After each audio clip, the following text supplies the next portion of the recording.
Good morning and welcome to the Chambers Wales webinar, COVID and Climate, How Can the Welsh Economy Adapt? My name is Marlies Hoecherl. I'm a corporate lawyer at Capital Law, and I am also the Honorary Consul of Switzerland in Wales. And I have the pleasure of hosting this webinar. We have a great panel of experts, and we have initially a talk by Sebastian Burnside, NatWest Chief Economist, followed by a panel discussion, and there will be opportunities for you to submit your own questions. Just a bit of housekeeping before we get started. If you would like to share your contact details, you can do so via the chat function. If you do have any questions, then please use the Q&A function, which you see at the bottom of your screen. Right then, leading straight on to the challenges, COVID and climate. We will try not to use the B word, the Brexit word today, and just concentrate on the two Cs. They're obviously very different challenges, and we have to adapt to the one probably at a faster rate than the other. But even with climate change, with the COP26 coming up in November, it's obviously in everybody's mind. If you read the press at the moment, then you would think that we are heading into a winter of discontent. Christmas will be cancelled. Armageddon is around the corner, and it's just doom and gloom.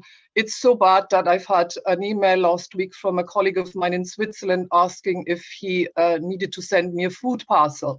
But that's, of course, the press, and we all know you can't rely on what they say.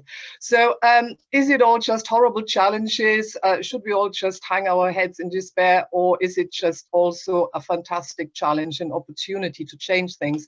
Hopefully our panel of experts can find some opportunities, and without further ado, I hand over to our main speaker, Sebastian Burnside, Chief Economist at NatWest. And Sebastian, is it all doom and gloom, or are there opportunities? Thank you very much, Marlies. As a profession in what's normally referred to as the dismal science, I'm pleased to be able to tell you that I hope to strike a slightly more optimistic tone than those headlines may have led you and your colleagues to believe. And I want to do that over two parts. So first of all, to comment on COVID and the recovery that we are seeing from that. And then to turn our attention to climate, the topic which we think will have probably the single biggest impact on how we live our lives and run our businesses over the next 10 years. So, kicking off with COVID, I'm an economist, so I'm contractually obliged to talk to you about GDP at some point in this conversation. So I thought I'd get it out of the way right at the top. And casting our mind back to 2020, when we first learned about lockdowns, it's really important to acknowledge the phenomenal distance that we have travelled in really quite a short time frame from this onset. So right back in March, we saw the economy and its output shrink by roughly a quarter in a single month as the impact of that first lockdown hit home and everyone stayed home. Now, it's been a very bumpy ride since then, but one characterised by great leaps forwards and then small steps back as the policy has waxed and waned. But one of the features which has really shone through over the course of the last 20 months or so is the relentless ability of businesses to innovate, problem solve, and find our way to reach their customers and their demands, despite almost certainly the most challenging set of circumstances that many of us will have faced in our time leading businesses. And that's illustrated by the impact that the successive lockdowns had on the output of our economy. As I mentioned, down a quarter, 25% in the first instance, but roll forward to what for most parts of the UK and in Wales was lockdown 3 at the start of this year, We did see output fall again, but by a mere matter of a percentage point or two, not the gigantic swathe which was cut out of it the first time. And that was because of the innovations that businesses introduced, the huge shift towards online and at-home services, and our better ability to cope with those travails. Where are we now? Well, we got some fresh GDP data this morning showing that actually the whole UK economy had grown by about 5.5% in Q2 this year, more than we thought until relatively recently. And we estimate that that means we're probably within about 1 percentage point or so of the output that we achieved pre-COVID. Now, clearly we would have hoped to have grown a bit more in the meantime had COVID not happened at all. So that's not to diminish the work that remains to be done, but still, in what has been a relatively short period of time with the restrictions materially only really having been fully lifted in very recent history, to have closed that gap to around 1% is a spectacularly positive achievement for everyone involved. And it's also a different characterization now, because that gap is not, or never has been evenly spread across the economy, but it is now overwhelmingly focused on, first and foremost, transport. Clearly radically less international travel going on, as well as public transport levels not being quite back to their previous peaks, and associated bits of the leisure industry too. Leisure industry is an interesting one. The substantial growth in domestic holidays has meant that, in particular, Welsh tourist destinations have benefited from higher revenues as a result of that. But there are still a lot of empty hotels clustered around airports around the country, and that overall is registering a bit of a hit. But from now, it looks highly likely that we're going to take a different approach. Instead of the economy responding to the changing restrictions that government puts in place, the major factor will actually be people's own willingness and attitudes to go out there and spend and engage with the economy. And in that sense, we've shifted gear from the kind of more European mode, where restrictions have been the determining factor, more to the US mode of coping with COVID, where there has always been a very wide variety of restrictions across the states, and many states doing relatively little in terms of legal enforcement of mitigations. So it's now down really to all of us and to the consumers to create environments where people feel safe and happy to engage and get back to enjoying some of the things that they used to do. And we will learn very rapidly the extent to which that's the case. And in some areas, of course, in retail and in manufacturing, we're actually seeing output above pre-COVID peaks as people's tastes and preferences have shifted and are driving really strong growth in those sorts of industries.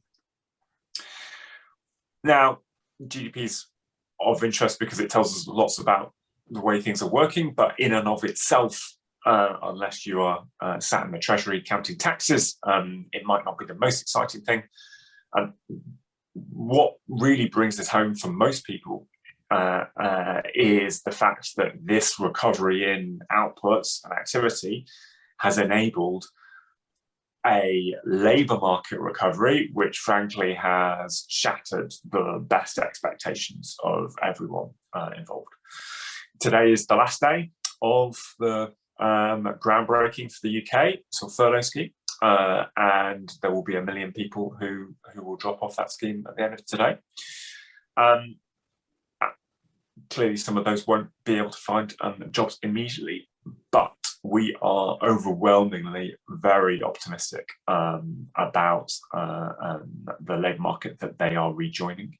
A majority of those currently on furlough are actually on partial furlough anyway, so they may go back to slightly reduced hours, or frankly, their employers may decide to re-employ them at higher rates, higher hourly rates, in order to keep them retained. But even so, we're in a situation today where for Wales, we actually have more employee jobs in the economy today than we did pre-COVID. So there is not a lack of jobs out there for people to do.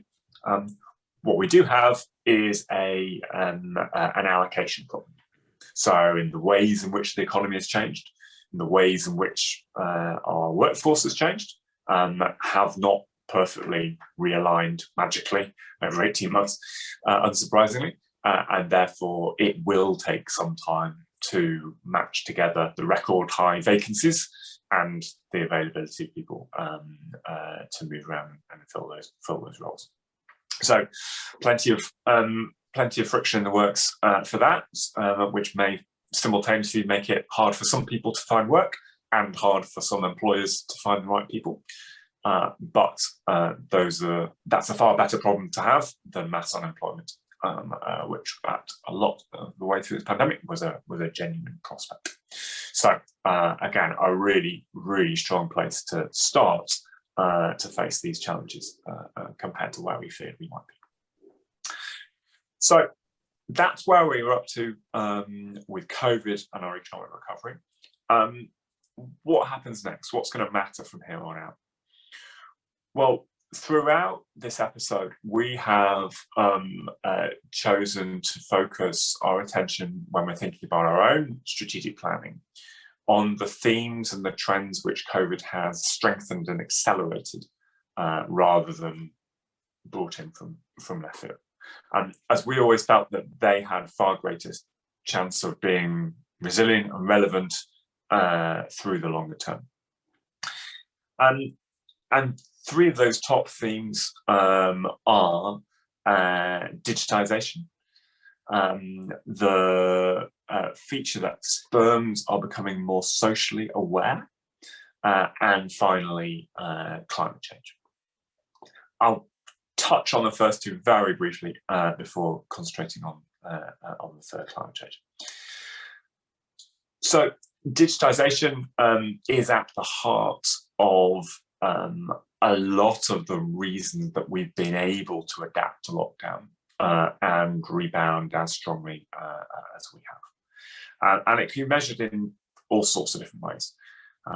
Within the bank, we measure it in terms of interactions with our app and the gigantic shift in channels through to digital methods that people and businesses have with engaging in their banks. It's clearly hugely significant role in enabling the enormous amount of working from home that, as you can see, is still going on. I am back in the office one day a week, but today's an at-home day, and it's powered the boom in the delivery economy, amongst other things. A really good barometer that I take across the whole of the economy is the proportion of retail sales which are online, and that has leapt from roughly £1 in 5 pre-COVID, right the way up to, at the moment, £1 in 4, and that's a restriction that is a development which is not going backwards. It shows the retail industry, already one of the most rapidly developing and changing industries in the economy pre-COVID, has absorbed about 5 years worth of change during this episode. So enormous shift there. So that's digitization, and will be affecting you and your lives very substantially, I'm sure. The second one can be a bit more obscure, but we think it's there, and we think it's worth some thought, and that's the increasing social awareness of business. Just one example, without diving into the detail, but this really was rammed home for me late last year. I think it was when Tesco and the other major supermarket retailers decided to pay back the rates relief that they had received from the government. And I like to imagine how ridiculous it would have sounded to be explained to someone in the early 2000s or the late 90s that Tesco, legendarily one of the most fearsome buyers on the planet, was voluntarily writing a cheque of £585 million to the government that it had perfectly legal entitlement to bank and distribute to its shareholders, but that it concluded was the right thing to do, was to write that back into the nation's coffers, and without a whimper from their shareholder base in doing so. Yeah, I think you can see that businesses of all shapes and sizes are taking into account a much broader range of stakeholders when they're making their decisions these days, and that's something which has been accelerated as a result of COVID. So finally, climate.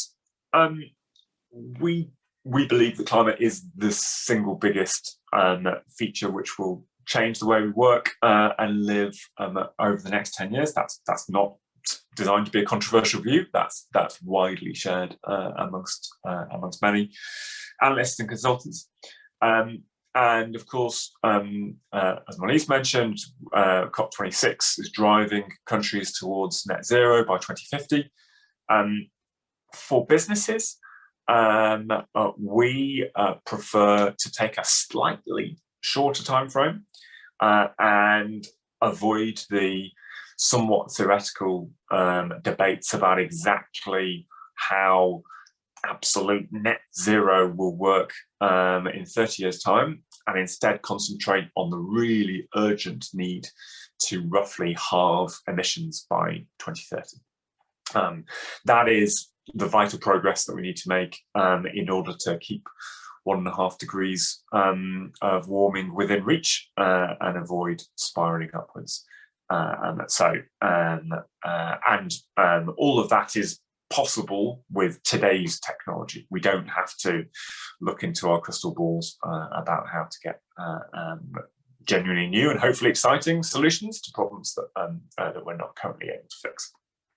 So, focusing on 2030, I'm not going to make the kind of societal case for halving your emissions. You can go and find far more eloquent and authoritative and persuasive people than me. Instead, I want to focus really narrowly on the business case for trying to halve your emissions by 2030, and to do so by examining the different stakeholders that we all have when we're thinking about the long-term direction of our businesses. For us, for many businesses, this starts with what you have to do. It is the case that since 2019, all quoted businesses have had to produce an estimate of their carbon dioxide emissions, their footprint, and publish that. It is a very live topic of conversation within government for the timescale for which that sort of requirement will get rolled out to large businesses and then all the right way down the size chain. And that's the sort of announcement that would be very easy for government to make with a relatively short window for compliance in order to demonstrate that in order to get the information out there and to demonstrate progress on decarbonisation. So if you haven't thought about your carbon footprint yet, it's something which you may well very soon be forced to do by your regulators. It's also something which you're increasingly going to get asked about by people like me. and your any other banking partners and insurers that you have. In particular, we're very interested in it at the moment because we are halfway through undergoing a climate-themed exploratory stress test being run by the Bank of England. And we are, in doing so, deploying a huge amount of resource to examine our customer base and therefore your businesses, and to understand how you might be affected as a result of physical changes in the environment in which you operate, as well as market changes, taste, trends, preferences, rules, policies that might affect your business. To do that, we don't just sit back and look at some textbooks. We come and talk to you and ask you lots of very detailed questions about how that might work with your businesses, and do our best. It's not a science, but we do our best to work out what the consequences would be.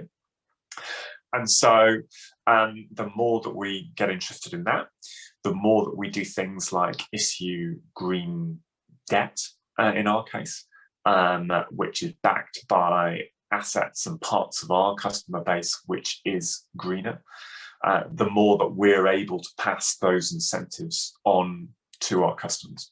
So today, if you buy a shiny new house with an A-rated EPC rating, you will highly likely to find that you'll be able to get a lower mortgage rate for it if you buy a green mortgage from us or from other competing providers in the market.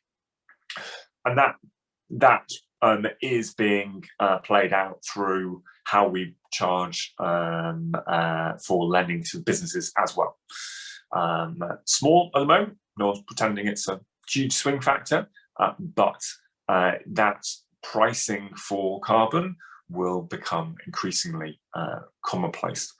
So commonplace that last week the UK government issued its first ever green gilt and got a very healthy £90 billion worth of bids for ultimately the £10 billion of debt that it issued, much more cheaply than its other debt.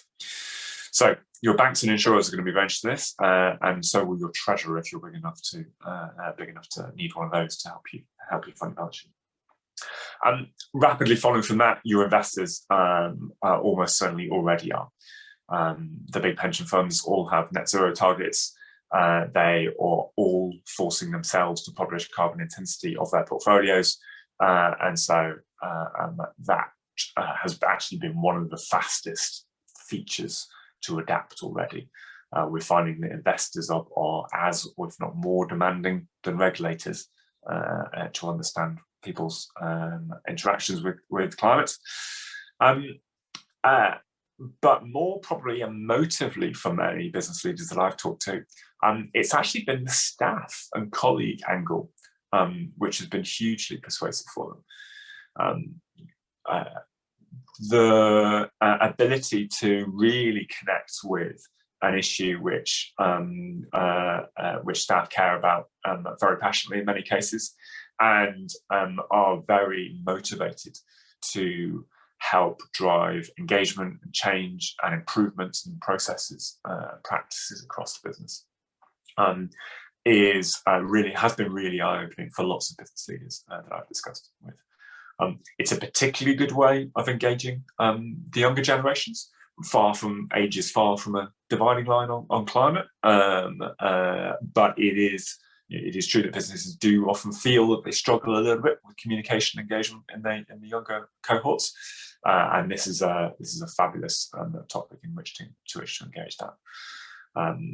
And certainly, we've had climate as being part of our purpose since Alison Rose became our new CEO, and it's very evident in our staff surveys how much that resonates across bits of the bank which are hard to reach. But finally, of course, the last stakeholder and the most important one is our customers. And here we can see a huge diversity of pace and speed of reaction and prioritization in what we offer to our customers, depending on what market and what segment you serve. You will be the best to judge the immediate opportunities to meet a customer need that presents itself around climate. But it is absolutely should be a part of anyone's customer strategy to understand where what the trajectory of demand around that is. And I would certainly go too far to say that if you are a business that does have a direct customer, particularly a retail angle or front of your business, then if you do not have a strong story on climate heading towards the end of 2021, then you are running a huge risk for your business, as when change happens in this area, it can happen astonishingly rapidly, and businesses have generally struggle to keep up when the light bulb moment comes on through their markets. So that, I think, is my characterization of the business case for engaging with the climate agenda and understanding what it means for you in your sectors, in your communities, and the specific ways in which you work. It is a daunting area, but there is tons of help available, especially if you align with any of the trade body organisations. They are very valuable resources for on climate. And my one go-to tip, if you take one thing away from this conversation, is to explore starting to measure your carbon footprint, because that is the key that unlocks all the other insights that you will gather as you learn more about this topic. So thank you very much for your attention. Thank you very much, Seb. That was very insightful and a lot more positive than my doom and gloom scenario earlier. Lots of opportunities, but also very challenging sectors. And Ieuan, if we sort of open up to the panel, we come to you first. And before we sort of start, could I ask each member of the panel, when they speak for the first time, to just very, very briefly introduce themselves? So Ieuan, you're at the coalface, or one of the sectors that Seb has touched on, logistics. Where do you stand at the moment? I mean, you're in the press all the time right now. Where do you see the opportunities come from? How does the sector need to change in your view? Yeah, hi everyone. Ieuan Rosser, I'm the Managing Director of Freight Logistics Solutions. To quickly give an overview, we're a supply chain management company specialised in logistics, which normally makes people go, ooh, logistics at the moment. But yeah, where I see the challenge, we had a driver shortage before this time. So combining the perfect storm that is COVID, I know we're not saying the B word, but Brexit as well. Yeah, it's created this perfect storm, which we've got demand and we've got shortages. But I think with that there comes opportunities. So opportunities for whether it's haulage companies to look at the way that they're running their businesses, or manufacturers, shippers, in how they engage with freight companies to move their goods. So I think, you know, government have looked at cabotage rules at the moment. They've looked at contacting all drivers or people with driving licenses. They've looked at the visas to bring people into the UK, albeit over a short period of time. And they've looked at ways that they can almost minimise that ability to get the driving license. All good stuff, but I still think that, you know, we've got the next couple of months of still going through this. So I think opportunity for haulage companies is, of course, it's demand. There's money there. There's a lot of opportunities for them. I think it's making sure that they're engaging with the right type of clients to reduce their empty mileage, and that's the key part for climate and for profitability, of course. And I think for people moving goods, well, the opportunity is just to review the way that they work with transportation. So Sebastian mentioned about digitisation. Now we're used to that very much in the consumer market, but business freight has absolutely not been used to that. So there's been hard copy documents to prove someone has, you know, delivered goods. Well, COVID to do that. And I suppose businesses like us, who's managing a vast supply chain, our job is engage closest vehicle to the load that needs to be picked up, by click of a button. So it's fast, it's effective, it's clear. So I think as much as it's going to be a real challenge, and I don't think the government's parts that they've added is going to make an instant impact, but there's a lot of opportunities that's created through this through this situation as well. Yeah, and do you think that in 10 years' time, the logistics industry will look very different? Will there be a massive move maybe to use different modes of transport? What's your view?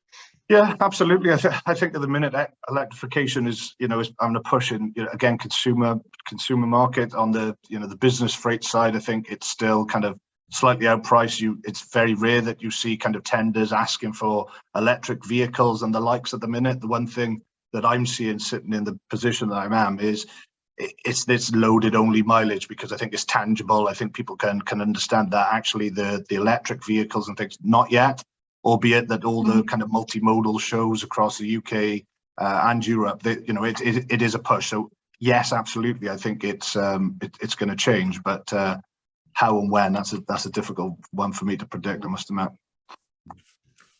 Presumably, it's crucial then that the relevant investment goes into logistics companies to adapt, I would have thought.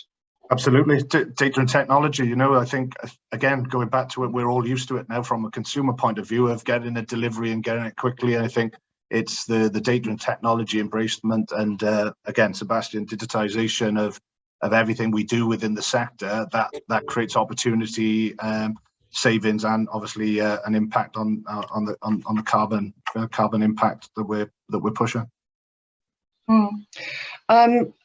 Mike, moving over to you, talking about investment. I mean, in your view, how is investment really moving towards the whole sort of ESG, zero carbon, or is it sort of like we follow the buzzwords?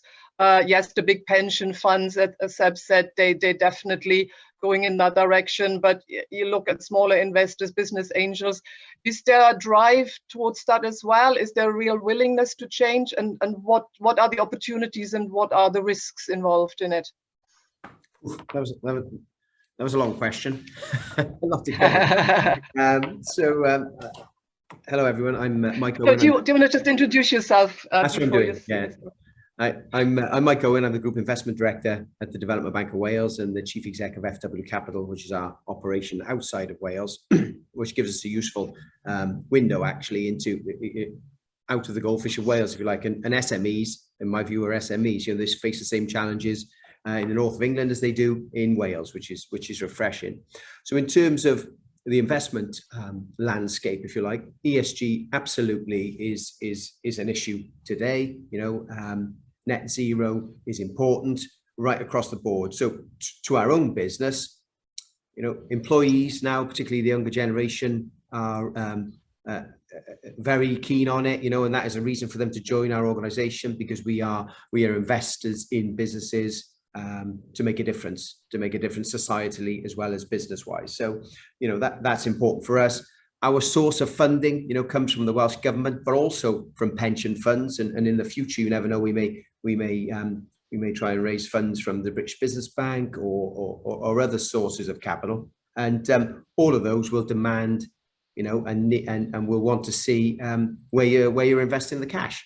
So gone are the days of investing in industries that pollute. It is a driver. It's just expected. Okay, so yes, the source of cash and regulations are driving that, but also, many of the exciting businesses in our portfolio are focused in this space. So as Ieuan said and Sebastian earlier, there are challenges, there are risks, but there's opportunities. And our portfolio, our equity portfolio, is full of very interesting businesses in this space. Focused on med tech, focused on fintech and digitization, but also blockchain. Because the larger businesses no longer need to just report or required to report on their own footprint, if you like. They need to know about the supply chain, and that is hugely complicated for some of these large businesses. So there's opportunities there.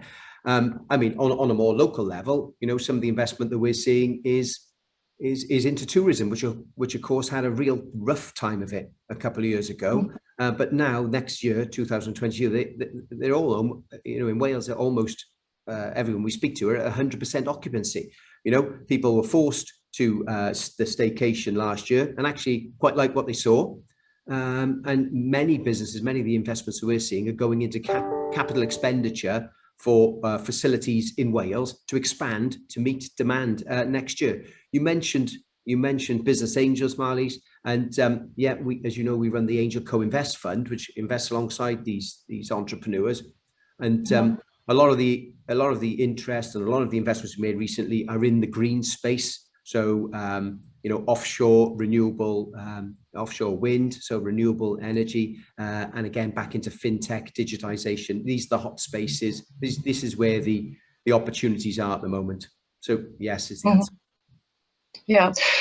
So, I mean, as you said, there's a lot of businesses sort of starting up who take full advantage of this sort of like drive to net zero, sustainability, and so on. But does it also make sense for more traditional manufacturing or retail businesses to buy into this notion? Yeah, yes, I think they have to. Sebastian mentioned earlier, the two bits to this. So societally, we all accept there's an issue. Well, 85% accept there's an issue, and climate change is going to bring serious harm in the future. So societally, that's a given. Business-wise, I mean, it just makes sense. Businesses that are focused on the cost of their energy. If they don't focus on that, if they don't look at ways to be more efficient, well, then they're going to be in trouble because bills are only going one way. It's going to cost more to run those businesses. They have to be more efficient. They have to be more effective. And it's not just about net zero. They have to change in other ways. The COVID pandemic, working from home, has forced societally. People have taken a look, and people have got a different view on life, if you like, particularly employees, which I know we'll come to in a moment. Yeah. Moving over to Wayne then. Wayne, if we sort of assume that the economy is going, as Sebastian sort of alluded, into fast growth, that'll bring with it probably significant inflation. How can we balance that then with still working towards net zero?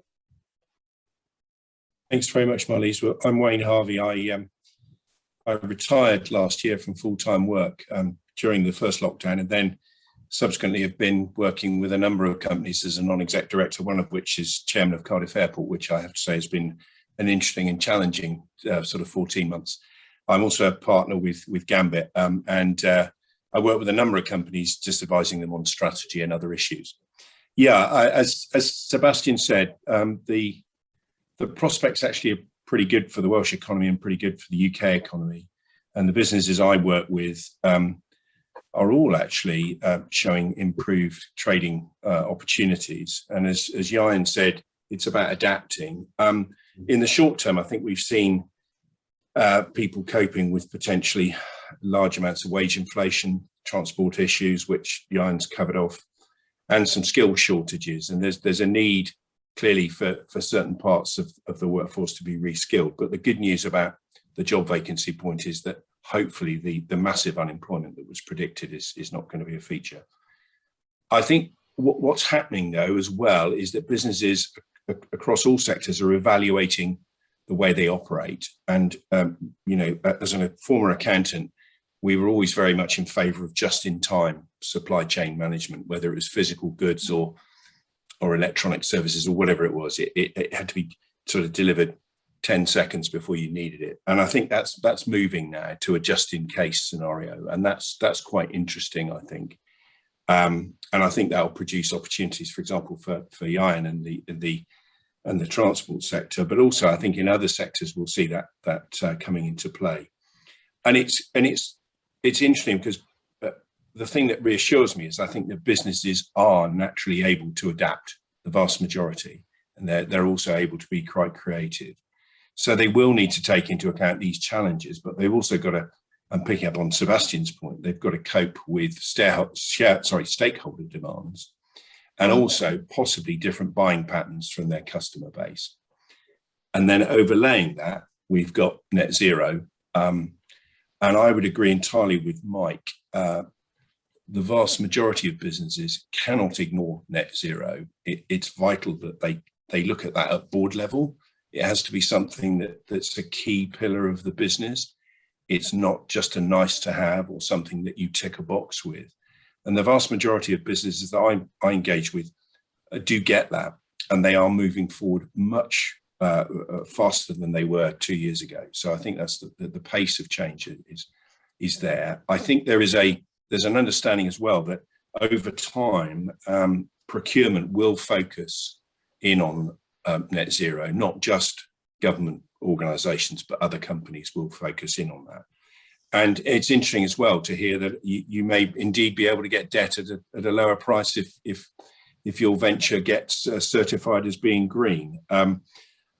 With my experience of the capital markets at the moment, is there is money available, and as Mike said, there are a wide range of sources of finance. But I think investors will also have it as a qualifying criteria. So I don't think people can ignore it, and most businesses are not ignoring it.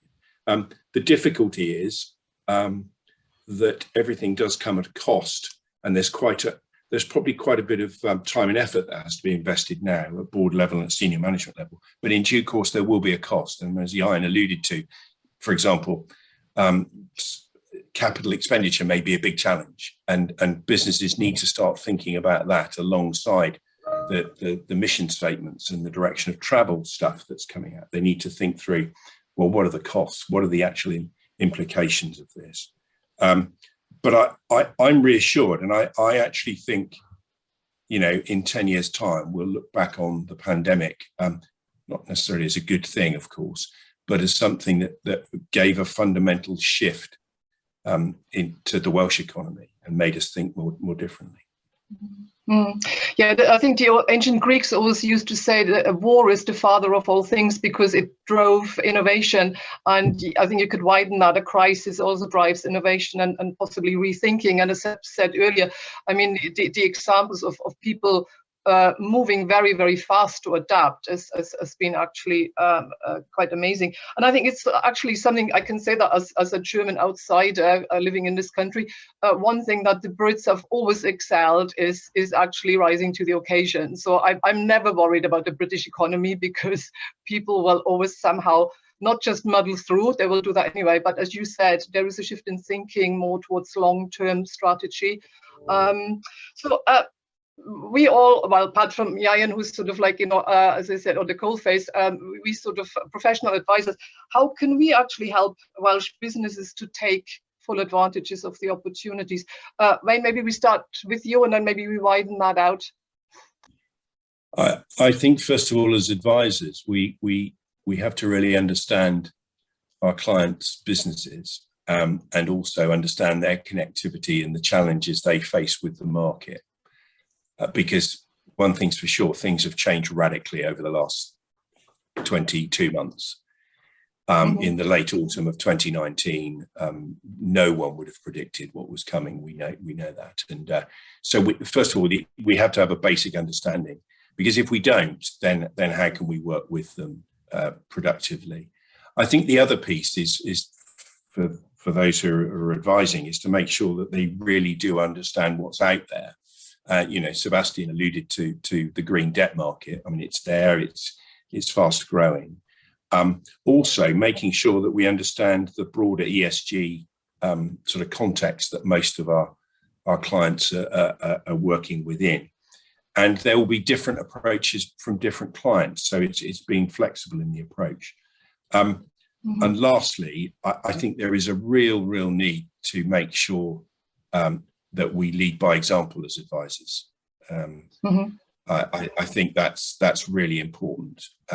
You can't advise and then run back into the mist and not be doing things yourselves. So that would be my ask, really, from a carbon net zero perspective. And I suppose finally, one thing's for sure, this is going to come down the pipe a lot faster than we all thought. Yeah. Time is running short. Sebastian, would you have anything that to add to what Wayne's already said? Yeah, I think certainly echo and agree with everything that Wayne said in terms of builds on that. I think as advisors, quite a lot of us are fortunate in that our jobs are inherently quite future focused. So I'm personally very fortunate because I sit within a strategy department whose entire reason for existence is to challenge ourselves to think about what's going to change in the future and help provocatively challenge the business and the people responsible for the P&L to make sure that enough of their thinking time and investment pipeline is focused around what those changes look like. And that's always a very privileged position to be in, but it's particularly important when we're dealing with systemic change like the transition towards net zero, to help use different techniques and resources to try to share that vision of what the future looks like and bring that to life for different people to help them achieve the same outcomes without necessarily having the scale to have a fully fledged strategy department to do it for you. And I think they're relying on the kind of scenario work, which most of which is published and freely available from people like the UK Committee on Climate Change. Though lots of people hate them, quite a lot of the free stuff that McKinsey puts out there is also quite good, to show you really intangible things like in 2030, if we're on a net zero trajectory, we're going to be using 50% more electricity than we are today. That's the sort of scale of the electrification which we're likely to go under. We won't be selling anything that's not electric vehicles, apart from the most niche environments. And we're going to, on the residential and commercial heating side, which is a huge issue for the UK, we're going to be installing 40 times as many heat pumps a year as we currently are.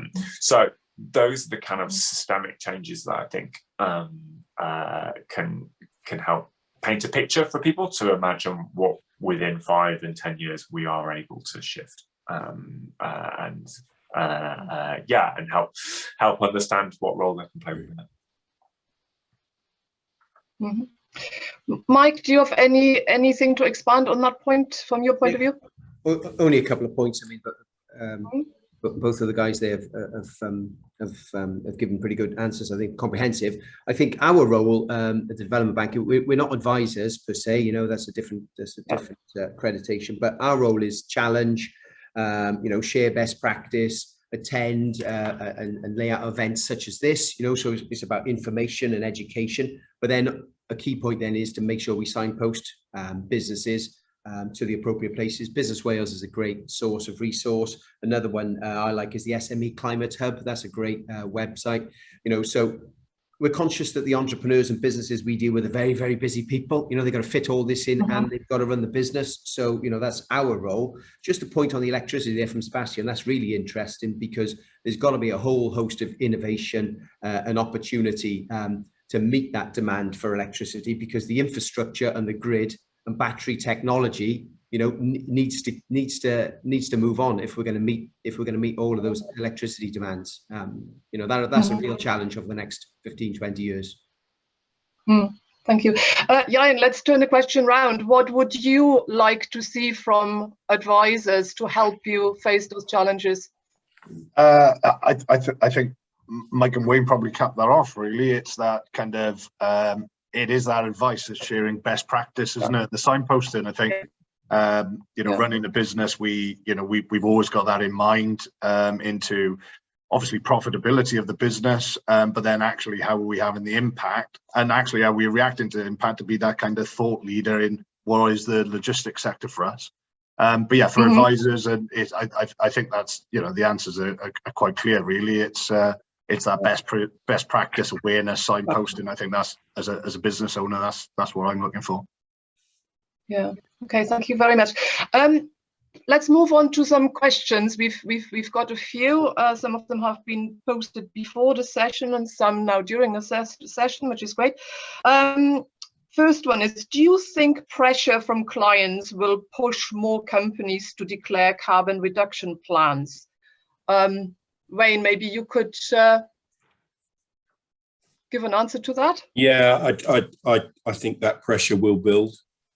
Undoubtedly, I think it'll vary by sector. I think, you know, for example, in food production, there already have been some moves to identify source and you know, distance from field to fork, I think is the phrase. I can see that there will be pressure. I think there'll also be, and so that's from the end consumer perhaps. I think there will also be pressure from others in the sector. So I can see that coming through quite rapidly.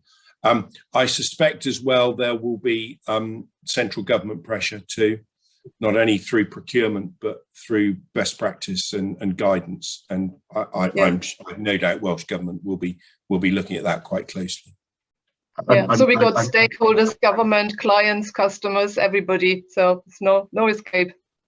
I'm seeing part of it actually, because it's the analytics, you know, the kind of investment in kind of data and analytics to be able to demonstrate that and show that. And I think that's a lot of commitment for businesses at the minute to have that part in place. And I'm sure as pressure comes down, it's obviously being able to react to those opportunities or tenders to be able to show those analytics of what you're doing towards net zero.